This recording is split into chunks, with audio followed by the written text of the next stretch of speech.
Assalamualaikum warahmatullahi wabarakatuh. Saya perwakilan dari kelompok 13 yang beranggotakan saya sendiri, Vera Fatmawati, yang kedua Sarah Eno Masrin, yang ketiga Oviati, yang keempat Marianto, yang kelima Hasri Afriza, yang keenam Denny Murdani, yang ketujuh Wanri Insando Purba, yang kedelapan Hasri Afriza. Saya akan mempresentasikan tentang analisis wacana representasi pendidikan Indonesia pada berita online detik.com. Yang pertama adalah latar belakang. Kata wacana mengandung arti gagasan awal yang belum matang dan sengaja dilontarkan untuk memperoleh sebuah tanggapan atau percakapan atau obrolan. Pengertian ini tampak pada ungkapan hal ini baru sekedar wacana. Rencana ini masih berupa wacana dan program ini perlu diwacanakan, yang sering diucapkan oleh banyak orang, terutama pejabat dan politisi. Yang selanjutnya adalah metode penelitian. Penelitian ini merupakan deskriptif kualitatif dengan metode analisis wacana framing model Penn dan Kosicki. Analisis wacana framing model Penn dan Kosicki merupakan modifikasi dimensi operasional analisis wacana Van Dijk. Penelitian ini memfokuskan analisis wacana berita online pendidikan Indonesia pada berita online detik.com.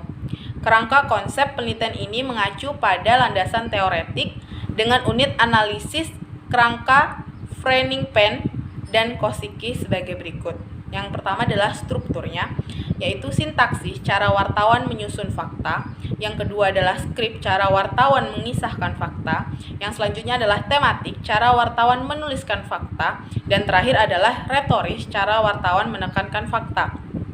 Nah, hasil dan pembahasan berdasarkan berita online detik.com dengan tema pendidikan yang dianalisis ada 1.520 item berita dari tahun 2010 hingga 2017.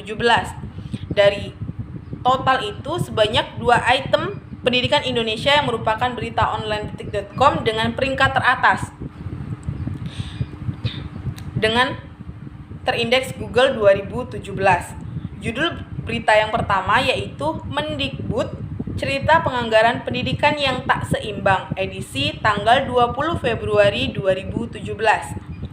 Yang kedua adalah JPPI, Indeks Pendidikan Indonesia di bawah Ethiopia dan Filipina, edisi 23 Maret 2017. Nah, kedua berita di atas menggambarkan bahwa pendidikan di Indonesia masih banyak kekurangan.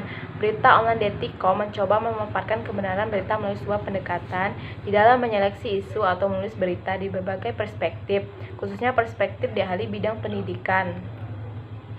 Hal ini ditunjukkan dari berita pertama bahwa Indonesia manajemen penganggarannya belum baik. Pernyataan ini ditegaskan oleh berita detik.com dengan menulis headline berita Mendikbud Cerita Penganggaran Berita yang Tak Seimbang.